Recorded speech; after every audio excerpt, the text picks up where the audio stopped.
Welcome to Do the Thought podcast. This is a real estate podcast that teaches regular people how to invest in real estate. My name is Hamed, and my co-host here is Ibrahim. We are committed to, making investing in real estate seamless as much as possible. So, if you are looking to invest in real estate, this is the right place, and you are on the right podcast. We always noted on this podcast every week that this is not a get rich quick scheme. It's actually a get rich slow scheme. So if you want to uh, invest in real estate, you need to put in the work. But this has been a proven strategy for a lot of millionaires, billionaires today. So it works. Ibrahim, it's How another you doing? Friday. Yes, I'm very excited. It's Friday, just like you said, and I'm sure everyone is excited to be here with us. We are very excited to be here. We always come here every Friday and talk to you guys. We want you to know that this we will appreciate this if we can make it interactive as much as possible. So we recommend you guys to go in there, type in your questions, your concerns, and just put it in the chat, and we'll try to treat it in this show. Keep in mind, he already said it. It's not a get rich quick scheme.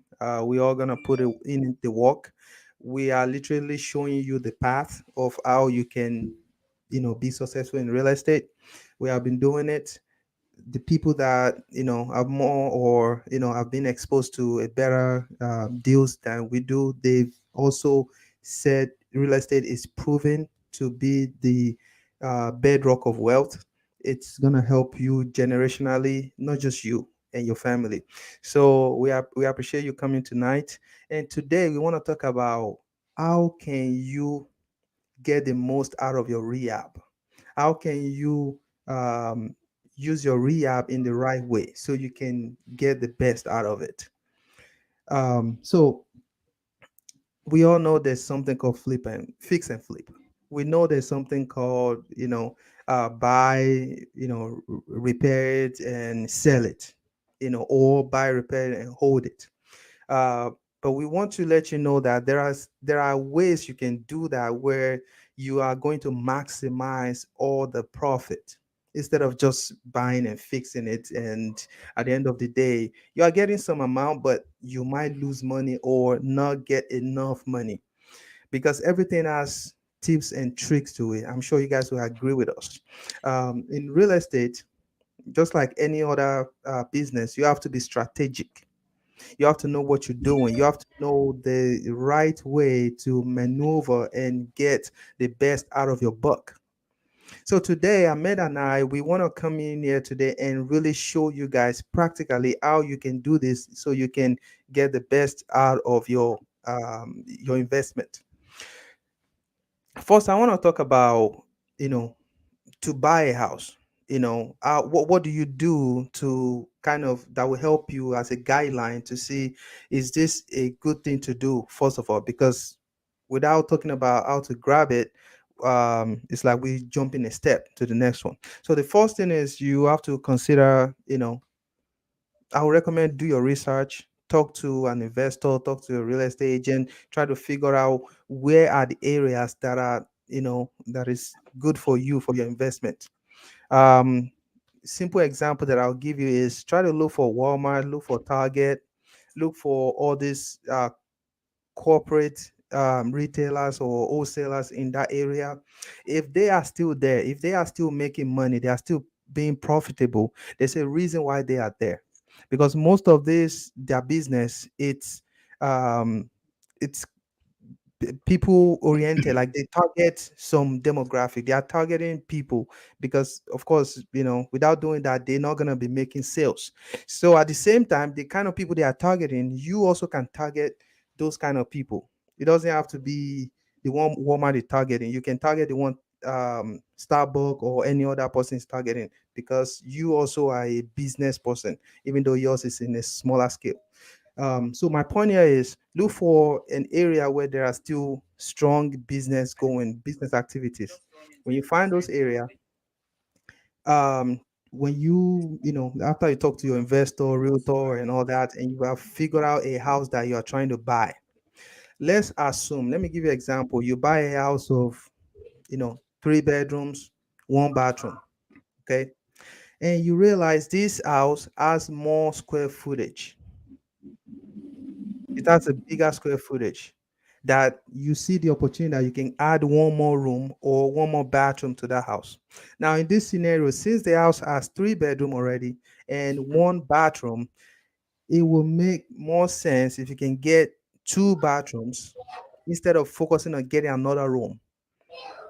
Use that space that you have to just get one more bathroom. That makes it 3 bedrooms and 2 full bathrooms.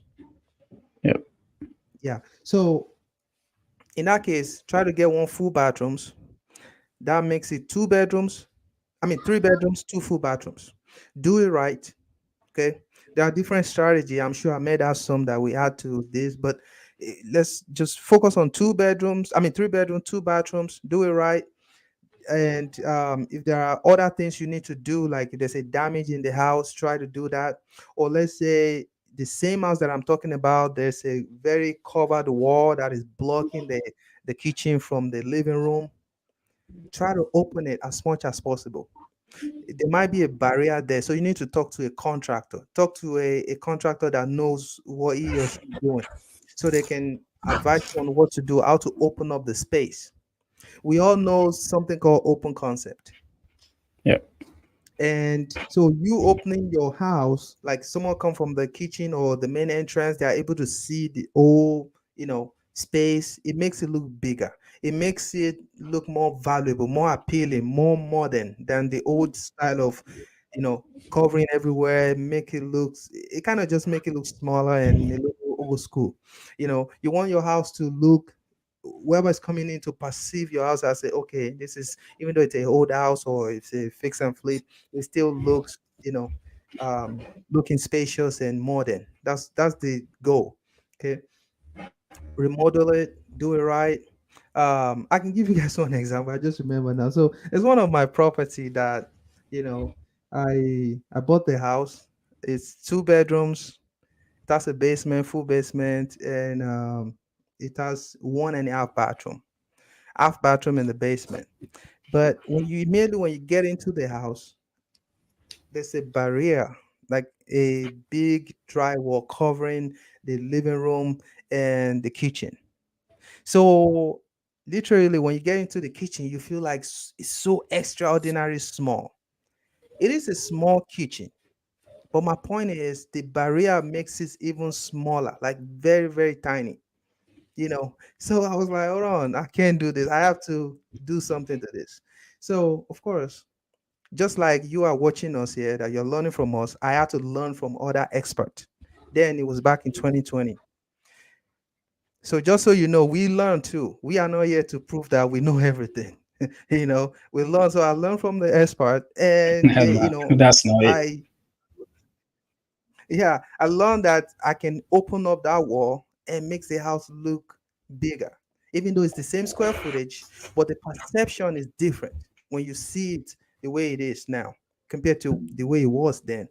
So I opened up the wall. It cost me extra like $800, but trust me, I made the money back when I refinanced the house. In fact, I make more than what I expected. So they open the kitchen. It makes the house look like when you come in, you don't just see the kitchen. Now you see the living room and the kitchen. So in your brain, it feels bigger. Okay, so I did that, and honestly, that helped with my appraisal. I changed the floor.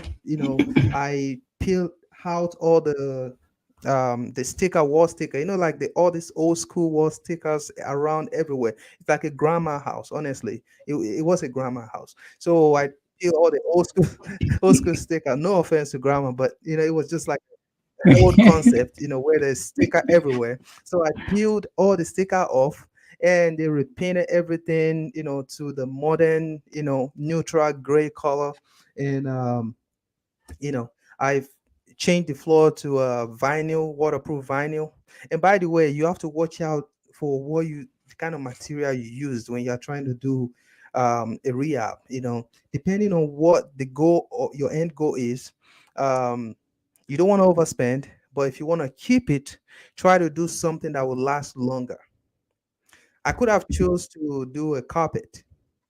It would save me money, but the thing is, it saves me money just from the beginning, but at the end of the day, I would let us spend more money than what it is right now, because then I chose to go for the waterproof vinyl planks, and it's still there till today, and they are solid. They are, a tenant move out, all I have to do is mop it, and everything is, shining and ready to go. So, do it right, get the right materials. So I did the flooring, do the painting, and everything's looking good. Um and the appraiser came back, and it was very great, because I spent about 105, and I appraised it for 143. So that was really good for me on my side. Um now I need to point out that I did a mistake. I mean, I'm not here to tell you that, oh, all the good stuff. I still need to mention that, you know, 2020, if I had know like what I know now, if I had known everything, if I had the same kind of mental capacity, or, the kind of skills that I have right now, if I had that 2020, I would be I would have saved more money in that same house. Even though I didn't lost money, but there's a high chance that I would have gained more money from the appraiser compared to what came out in 2020. So my point is, I fixed my garage. There's nothing wrong fixing the garage. That's not my point here. But my point is, if you're trying to get the right amount, you're trying to leverage your cash, your expenses as much as possible, you need to figure out some things that are very critical. So, garage, it should be an extra stuff, not you doing it because you think you're going to make money.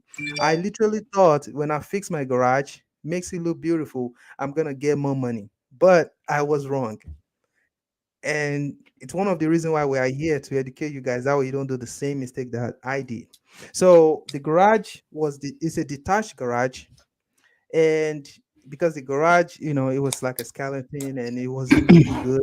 So I fixed the garage. I was hoping, okay, money's coming, at least they'll give me some, the appraiser will give me some credit and all that. But the bigger mistake that I made, I fixed the garage, but I did not change the kitchen cabinet. I did not paint the kitchen cabinet. So, you know, not like I have to change it, but I should have paint the money I spent on the garage. I should have at least paint my kitchen cabinet. But I thought, okay, let me just clean it. I cleaned it, but it wasn't looking, appealing to enough for the appraisal to give me the adequate credit that I was hoping for. So I kind of misplaced my priority. Like I put the money somewhere else that has no value, because the appraisal literally told me that, oh, I don't have to go there. I said, why? He said, well, because I don't live there. Nobody lives in the garage. Oh, really? The garage, I spent money there. Yeah, it's okay, but yeah, I cannot just put that in there. Sorry.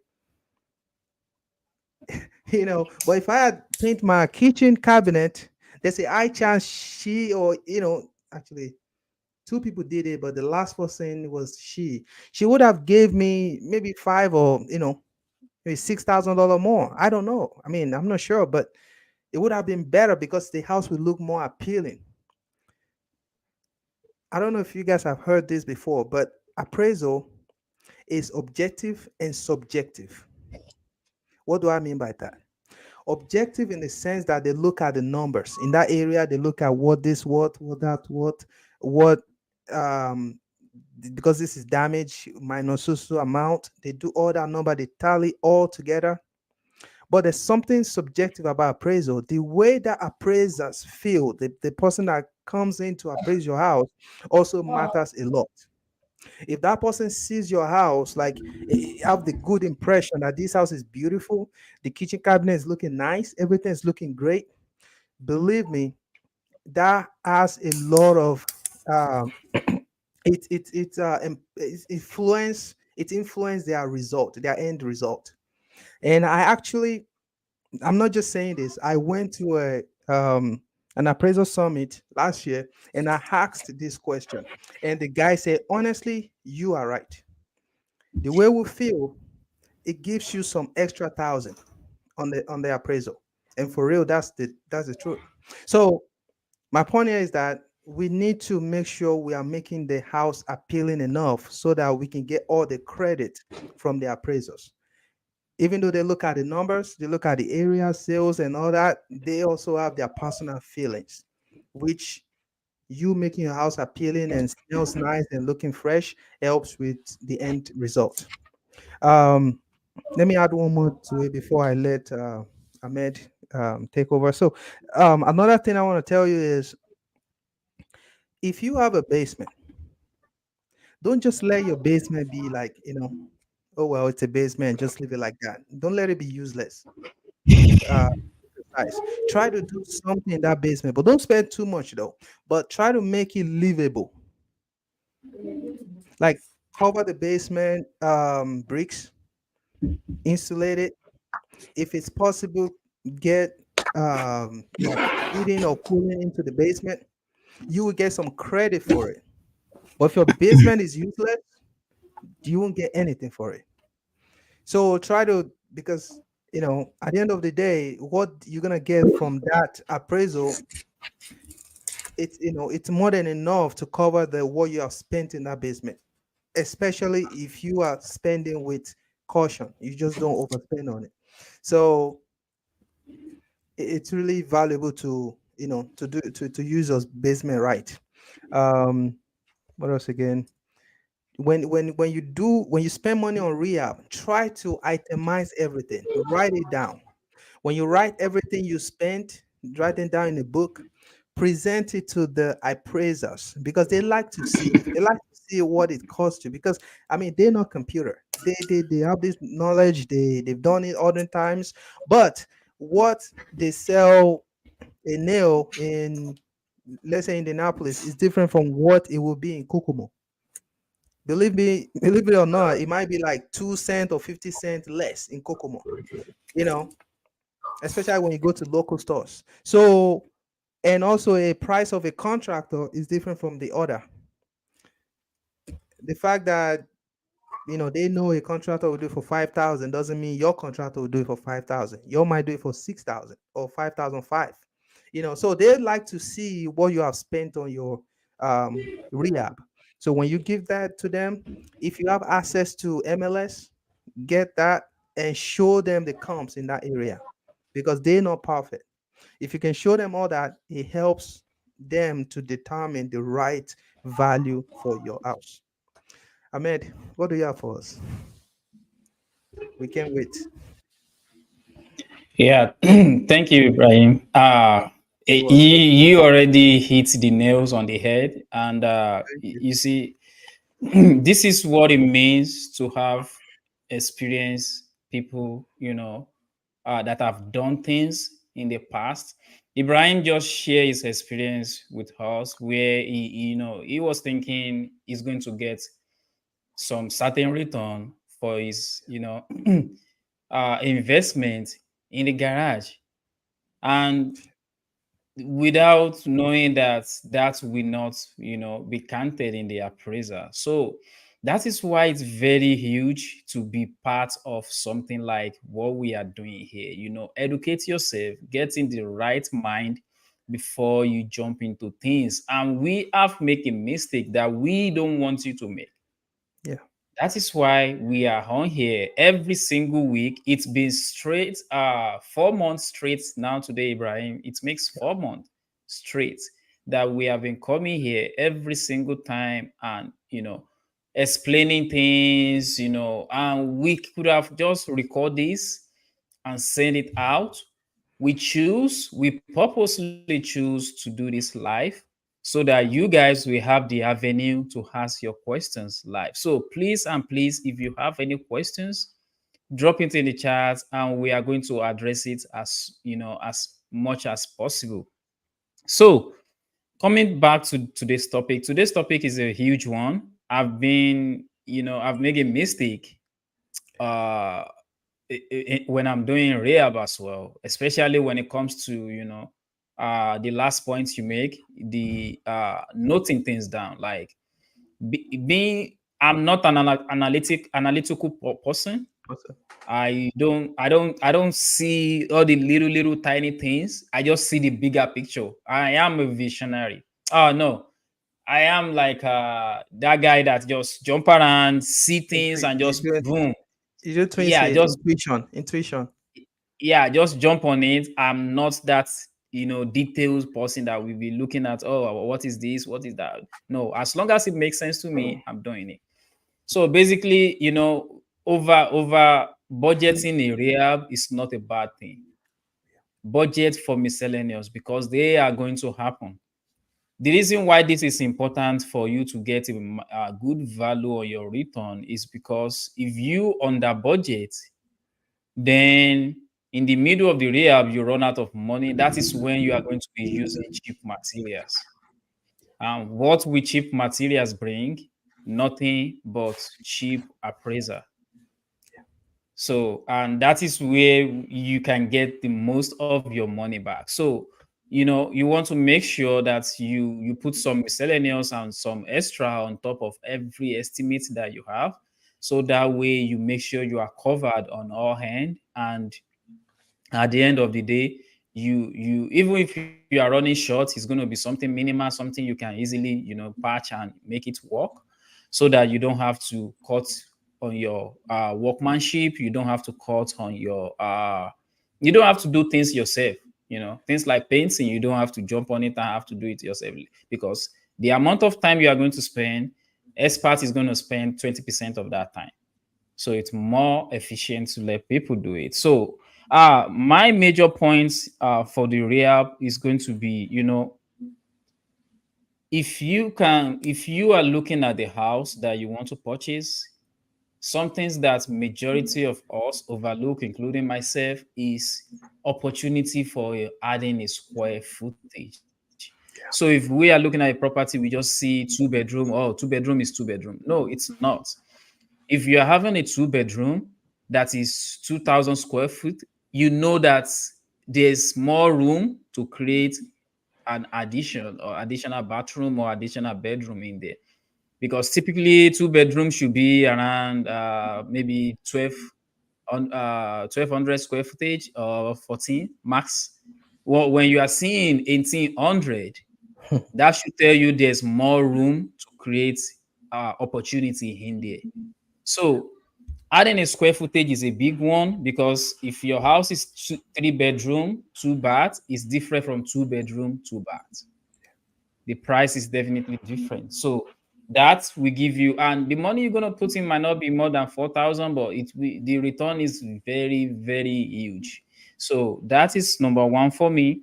Number two is, if you are looking into small multi-family like a duplex, triplex, fourplex, when you buy one that the utility, they only have single utility for all of them, you want to make sure you budget for separating those utility during your rehab. Why? Because the person, maybe you want to fix and flip it, maybe you want to buy and hold it. Now it becomes the end buyer or yourself, you can now push out the utility bills on the tenant. The tenant can now pay the utility of the house, the utility they use. If they have one utility for 4 units, you cannot have them pay, because now they have one utility, and if you ask them to be paying, you know that I'm going to use more water than Ibrahim when we are taking our shower, right? So that will not be even, that will not be balanced, and it's going to fall a rancor. So usually when the utility for 4 units, 3 units is just one central utility, the landlord pays. And that will hit into your cash flow if you are holding it. And that might be a reason why someone, if you are fixing and flipping it, that might be a reason why someone like me, I won't go near that, because I want my tenant to be able to do what, to pay their own. utility. Yeah, because that is an extra expenses on my side that I don't want to undertake, you know. So that's second point. Another one is you mentioned these ones. I just want to add to it. Kitchen, bathroom, and flooring are huge in the house. We all know that when we go into our house, kitchen is always where the women do the magic for us to to be okay. So women likes, and there's I always, whenever it comes to family stuff, I always involve my wife. Why? Is because I don't want to make a decision that she will be like, no, I don't want this, and at the end of the day we're going to scrap it. So uh kitchen is huge. You don't want to go cheap on kitchen. If you have a budget to do, uh, granite countertop, go for it. Go for it. It's always huge on appraiser. And there are some little fancy fixtures that you can use. They are fancy, but they are cheap because we don't want you to over budget as well. So those are very good on appraiser as well, because like impression, when people walks into a room, what they see, how everything matches and all that matters a lot. So that you'd want to make sure you take care of them in the kitchen. And in the bathroom, you want to make sure all the faucets is, sparkling and modern, the lightning. And if possible, if you have the budget, you want to tie the bathroom. That will be good on your appraiser.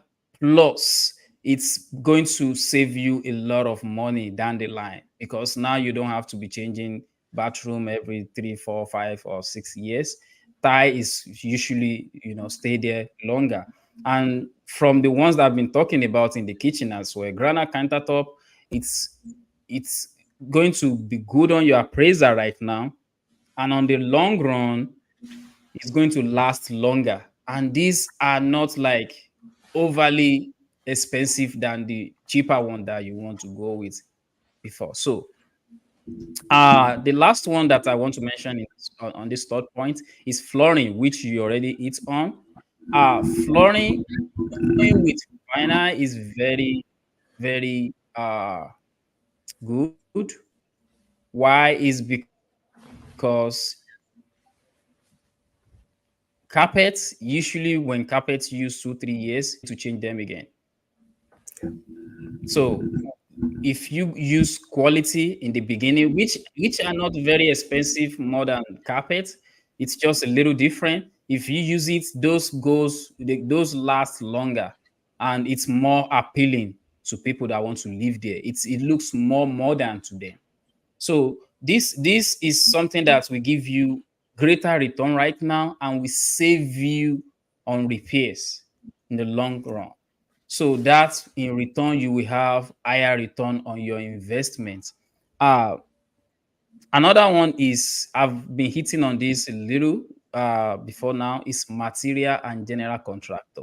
You already talked about the material, and I think I'm going to go more into the general contractor side of things, because having an experienced general contractor do your job, and not being cheap by going with the lowest bid. Lowest bid sometimes is not the best bid. So having someone that have experience, that will actually be able to look you in the eye and tell you, hey, you know what, Ahmed, this is not going to help you. Maybe we should do this. Someone that can actually suggest things for you, not necessarily change your plan, because of course you already have your budget, but someone that can advise you based on his or her experience to do it the right way, so that you can get a higher return. I'm not saying if you get 10,000 budget to rehab or kitchen, and you get a 6,000 and you get a 8,000 to go with 10,000. No, maybe you need to look more into what they have done in the past, their works and all that. so that you can determine which one will be suitor for what you are trying to do in that project. So because the amount of energy you put in the rehab, when the appraiser comes, you definitely going to, even if it doesn't like escalate or like explode the ARV of the house, it's still going to be the same amount that you put in, which is an investment that is not lost. We all know real estate is solid and it will remain solid forever. So all these things is going to give you return on the appraiser. And even if you don't get a return, you're not losing money, because now the kind of tenants that you will attract in that house, it's probably going to be a good tenant than you using cheaper material, and people that you're going to get there, you're going to be like, oh yeah, people that will be cheap as well. So I don't want to say that, but yeah, it is what it is. So uh using experience, using good material is something you don't want. So which brings me to my last point is know your market, know the area you are rehabbing for. If the we are if you go back to, I think it's we discussed this on episode 3. If you want to go watch that and you know what I'm about to discuss, if you are rehabbing in class C, the rehab you do in class C is definitely going to be different from the rehab you do in class A. So you need to know the type of rehab you are going for. If you Because the house already have an ARV. ARV is what is after repair value.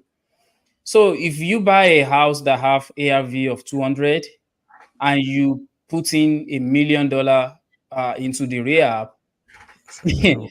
that doesn't automatically make that house worth 1.2 million. Let me say that again. You buy a house of 200,000 and you put in 1 million into the rehab, that doesn't make that house 1.2 million. No. Appraiser is still going to go by the comms and the quality of the house. So you still want to stay within the good medium material for that particular class and area. Because if you over rehab now, you're going to be losing, you're not necessarily losing that money, but that money is going to be sitting there for a while. And we what we are discussing today is how you can actually quickly and on the long term get a higher return on the rehab that you are doing. So absolutely use good material, use good and experienced contractor, but you don't want to over rehab like doing jacuzzi in the class C area. What are you doing? So there are things that you can do there. It's not as if uh it's if you do it and you are living in there, it's a waste. It's just a matter of, if you do that, that doesn't force, or that doesn't automatically increase the value of the house above the rest of the house in that neighborhood. No, they're still going to use the other houses in the neighborhood as a comp to value your house. uh so you want to stay within the range and ensure that you don't overdo it, and just so you can get your money back right now, and in the long time you save money on repair. uh that concludes all my points. I still want to reiterate, please and please, the chat box, sorry, is enabled.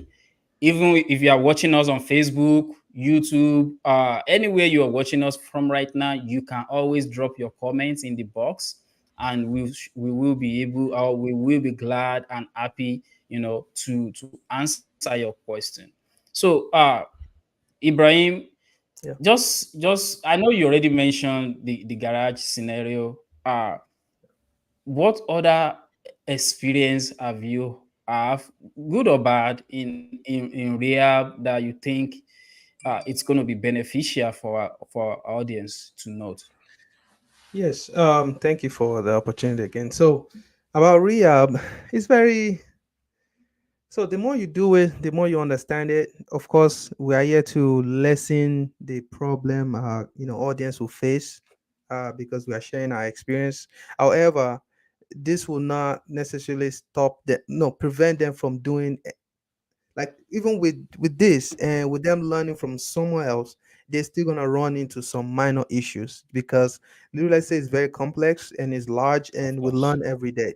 But by watching us of today, course. by paying attention and listening to us, it decreases the kind of mistake you will do. Okay. So another mistake that I like, common stuff that happened and what I've experienced, is that when you are trying to get a cheap contractor, like, I've experienced this where I called one guy and tell him to do my call. Honestly, I wasn't talking to you, Ibrahim. Don't think I was talking to you. Yeah, yeah, yeah. But I'm just telling you, like, it's normal. Like, when you try to do rehab, you want to get a cheap contractor and try to make that person to just, I was joking. That yeah, was a because you're, joke. yeah, because you are trying to save money, and So I called this guy to do my curb appeal. So the first day will look good, but the problem is that it did not uproot. Like, you have to uproot all the weeds, all the tree, or all the plant seeds, everything beneath the ground. So you have to take everything out before you put that black shield that covers the ground, like, just to prevent weeds and all that, plants from growing and all that. So this guy honestly did not take everything of it. You can still see some of the roots of the plant, the grass and all that stuff, seed, and the weed and everything. So I cautioned him, like, "Oh, can you do that?" He said, "Yeah, he's gonna do it." So I had to leave because I can't stay there, all day. That very day. So after he did it, that the first week, everything's still looking good, just because it takes time for those stuff to come back up again. And so anyway, by the time we eat 2 to 3 months, it's like all the seed, the weeds are up, and the cover peel is kind of messed up, and that's one. Another, I've experienced bad labor in the remodeling of drywall. Like, so this guy, no, actually not drywall, sorry, painting. So you can tell that this guy, I told him to paint a full room, actually 2 rooms, and touch ups all over the house. Now, you need to be careful when you tell somebody to do touch ups all over the house.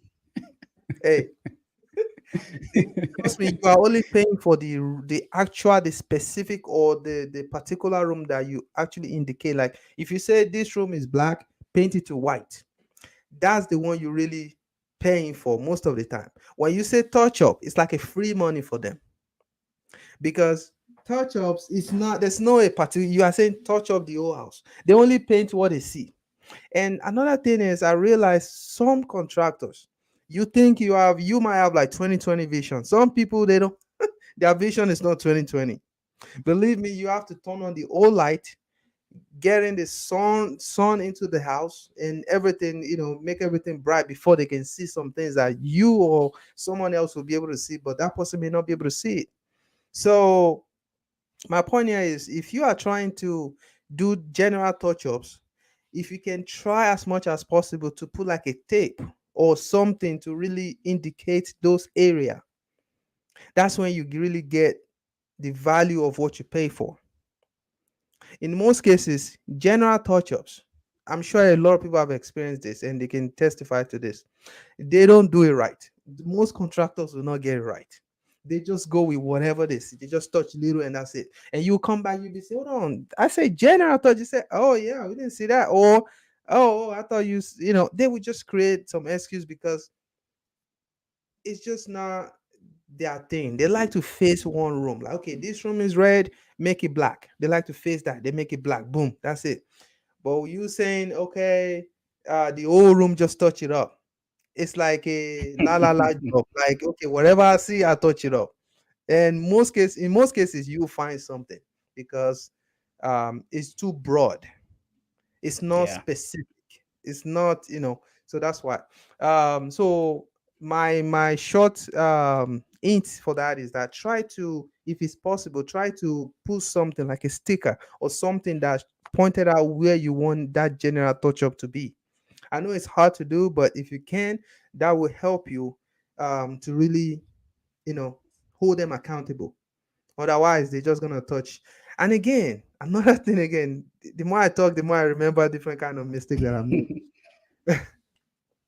You see the ceiling, it looks like white, but most of the time it's not really white. It's off white most of the time. So you actually have to peel out the ceiling, peel the color a little bit, and take it to like Lowe's or Menard to really check that color to match it. If you try to like, okay, it's white, let me go get white. Yeah. Like 90%, you're gonna get disappointed. The ceiling is most of the time it's not plain white, especially the old houses.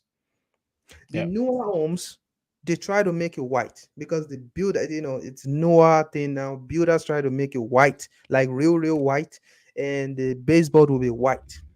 But the old school, like, houses of like, 40, 50 years ago, they are not real white. So you have to match that color. Yeah. Otherwise, you'll be seeing white stripes somewhere, off white somewhere. And whose fault? The painter was gonna tell you, oh no, sorry, I didn't know. Da, da, da, da." You have to buy another paint. So and that will Yeah. cost you more money. So I've experienced that a little bit, but I caught it very early, so it didn't cost me too much about the paint. Um, what else again? Try to buy your material as much as you can I, if you have the opportunity. Buy your materials. Um, it's good for your taxes. You telling them to buy materials sometimes, they have it already or they overcharge you or something. Or if they buy it, tell them to show you the receipt. Um, um, don't overspend. Have a lot of budget, like over budget, but don't overspend. You over budgeting doesn't mean you have to overspend. But at least when you absolutely. have budget, it covers you when something else pops up because there's no way you cannot get the budget right from the start. Like you cannot get accurate amount for the repair. It's always a little more most of the time. So at least if you over budget, that will help cushion the effect of you not you know getting the right budget from start. Um, let's what else again? Try to So, I mean, I know you've talked about this. I just want to go back again to mention where you need to focus on. Focus on kitchen, bathroom, the flooring. Focus on curb appeal because you want the person that is coming to feel good about your house. If you have a basement, make it useful. Try to insulate, provide heating and cooling in your basement. If you have 3 bedrooms with 1 bathroom, try to create another bathroom. If there's a space to do that, try to do that. It's more attractive, more reasonable if a house has 3 bedrooms and 2 full bathroom compared to 3 bedrooms and 1 bathroom, or even 4 bedrooms and 1 bathroom.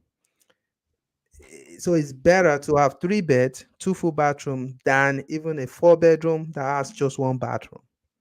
Yeah. In most cases, the 3 bedroom with 2 full bathroom will sell quicker because at this year and age, day and age, everyone wants a little some freedom. I mean, you don't want to 4 rooms and everybody fighting over a bathroom. It's not, or even 5 rooms. People have to kill. That's not, in this age, in this 2023, it doesn't sound well. So get the bathroom as much as you can. If you have a basement space, you can do it in the basement. It doesn't have Yeah. to be in the main floor. If there's no space there, create bathroom in the basement. I have a house that has a half bathroom in the basement. I wanted to make a shower in that basement, but I changed my mind because the house only has 2 full bedrooms. So I was like, nah, not really. I don't really have to do that. If it was like 3, 4, 5 bedrooms, I would have created Like, instead of making the bathroom downstairs, I mean the basement is half. I would have turned into a full bathroom if the room upstairs were much more than two. you know with that be, just two rooms, they can share a full bathroom upstairs, and the half can, it's like a bonus, you know what I mean? So that's why you have to look at the situation. You just don't spend money. You look at the situation, look at what suits that property in that environment as well. you know Another thing we didn't mention, and I would like to talk about this, is you need to focus on your driveway as well. Your driveway will give you money. Um, I experienced that. In the neighborhood that I purchased this house, it's one house in East Side. So most of the neighborhood, their driveway is kind of old, and particularly mine was cracked. You can see the what do you call this, the stones, gravel stones. You can see them. You can see holes everywhere, potholes and all that. So me doing the full concrete, I did the driveway, the walkway, all concrete. I can choose to do what do you call this, the other one, I forgot what it's called, the black one. I can choose to do that, but I chose concrete because concrete is more expensive, but it will last longer. You know, Yeah. so I chose to do that, and I pointed that out in um, my list of the items that I fixed in that house. So, and that helped me also help the appraisal to see how he can adjust the house, because they look Yeah. at. I know you mentioned that you don't want to spend like a million and too much in that area, which is correct and factual. In some scenario, if you don't spend too much more than your neighbor, but at least let's say your house is a little bit more than them, as long as you can show that your house has that extra value than the rest of them, and you show them what you have spent, they are able to do adjustment. Literally they call that adjustment. So they will adjust it and try to see, but you don't want that gap to be too much. So what is the best way to do it? The best thing that makes sense the most is try to get your house to be the worst. No, your house should be the average or the lowest in the greatest neighborhood. How do I explain this? Like, you don't want your house to be the best in the neighborhood. Even where Boom. you live, your primary resident, you don't want it to be the best in the neighborhood. If your house is the best in the neighborhood, the other people will benefit from you. You hardly going to benefit from them when it comes Yeah. to your cash on your value, like when you're trying to sell or when you're trying to refinance or anything. They will benefit from you, not you benefit from them. So there's a saying, that get the worst property in the greatest neighborhood. This will work well perfectly for the topic we are trading today, which is buying and fixing and either holding or flipping, to do a greatest rehab and make the return that works for you, because you buy a worst property in that neighborhood, you fix it. The fact that there are a lot of awesome, beautiful houses in that neighborhood, that helps your after repair value, because they are looking at your house, s- you know, um, in the same vein with the other houses in that area. And the fact that you fix it and you did it right, you follow our advice, do the talk, and you make it right, you're gonna benefit from those houses because they are bigger or even more cute houses. But the fact that you are in that neighborhood, you benefit from it. Versus you buying the most beautiful house in that neighborhood, you spend all the money there, but those houses, their value are 30,000, 40,000, or 60,000 less than your house. It's like you putting yourself into, you know, Yeah. necessary turmoil. Because why would you do that? So it's better you buy the cheapest, the lowest, or the most rundown house in the greatest neighborhood and fix it up so that you can benefit from those great properties. Ahmed, you can continue from here. Yeah. So So Those are great ones. Absolutely great. Thank you. I have few. So the first one is, I don't know. This is just me being me. I I tried to hook up a washer and dryer into a house, and I realized there is no outlet to plug them in. Oh, So I will have to create another outlet, and uh, that is like extra over what I was planning for. So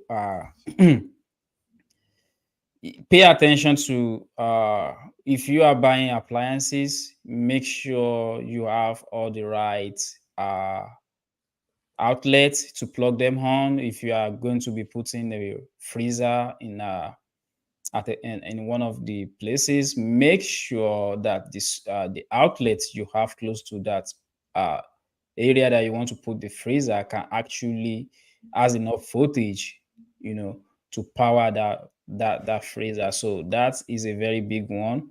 That is one of the ones that I fall for. Another one is under budgeting. I under budget on a rehab, and it's costing me as we speak right now, because I have to come up with the rest of the money from my pocket, which is not great. It's not a condition that you want to find yourself, especially when you have other thing that is going on simultaneously, which is why, all these experiences is not something that everybody posts every day, but we are happy to share them with you, because why? We don't want we don't want the same thing to happen to you. And at Do the Talk, we always say we want this is a place where regular people can learn. We actually mean that, because I'm regular, Ibrahim is regular. I yeah. mean, we know you, that you are listening to us. You are a regular person. You are not born with a silver spoon. If you are born, let's say you belong to the Biden family, or the Cardones, or what other, if you belong to all this rich family, you probably will not be listening to us right now. Yeah. Yeah. So that is why we share all these struggles as well, so that it's different from all these TikTokers that are like, oh, you if you do this the way I said it, you're gonna get your financial freedom next week. That's absolutely crap. Mhm. I mean, everybody have been there before, but I just want to say, if you have any question, if you have any fear, that is actually okay. That is fine. Mhm. If your goal is not actually scaring you, you probably need to find another goal. So yeah, I under budget on a rehab, and it's costing me so much. But the good thing is, everything that I am buying, it's going to be helping my appraiser. And under budgeting kind of straighten my head, because if I have the fund, I probably will have been doing something little fancy that I don't actually need. So now that puts me on a path of being straight to what I want, and I just have to make what I want work with the resources that I have right now. It's not a condition that you want to be in. I'm not saying that proudly, but sometimes all this, you just have to see positive out of all the negative things that happens to you. I make a post like 2 days ago that regardless of anything that happens to you, good or bad, it happens to everybody. It's not just you, it happens to everybody. The only difference is how you respond to it. So if you respond with a mind of, oh, this happened, my life is ruined, I'm not going to be able to make it again in my life, guess what? You're not going to be able to make it. But if you're like, oh, shit, now I have to figure out how to straighten this. Now I have to, okay, how can I do it? That is a different mindset right there. Like, you already realize the problem. The next stage that you move into is finding the solution to it. Solution. That is where you want to be. Yeah. So you don't want to freak out in the middle of crisis, because guess what? That is where the smart people comes in and make money off you. You know. So you have to, like I always say on this podcast as well, is as an investor, you have to be solution minded. You have to be able to ask yourself, how can I do this? How can I get this to work? Everybody else is saying it's not going to work, but how can I get this to work? And make it work. If and you have to know the boundary of when it cannot work, so you can quickly jump out and not crash with it, or you still trust yourself and be like, let me push through, this is going to work. So basically that is all I have, Ibrahim. It's 5 minutes to our time. We don't have any question. We only have this great comment from D, as always. Do you have any final comments, Ibrahim? It's been so like a blast from all the points you've been mentioning earlier. Yeah, thanks so much. Thank you. Yeah, I just want to touch base on what his comment. Yeah, it's right. I mean, it's like he's throwing some jab at me because I thought when my garage is gonna fetch me extra money, but I later found out, that it's a waste of money. Yeah. Yeah. But it's okay, Yeah, so audience, I mean, it's right. What you spend does not necessarily add value to your home. You just have to spend it to the right or in the right area in your house. That way it gives you the value that you are looking for. Men mentioned about you putting jacuzzi in a C or D or E area. It's like you're just wasting your money because it's the value will not show up just because in that area those are not the focus. In that area the focus is more of like, just leave and go to work, or nobody has time to get in a jacuzzi. And so it's correct. Thank you, D. You are one of our best audience. Let's show up here and motivate us. We appreciate that.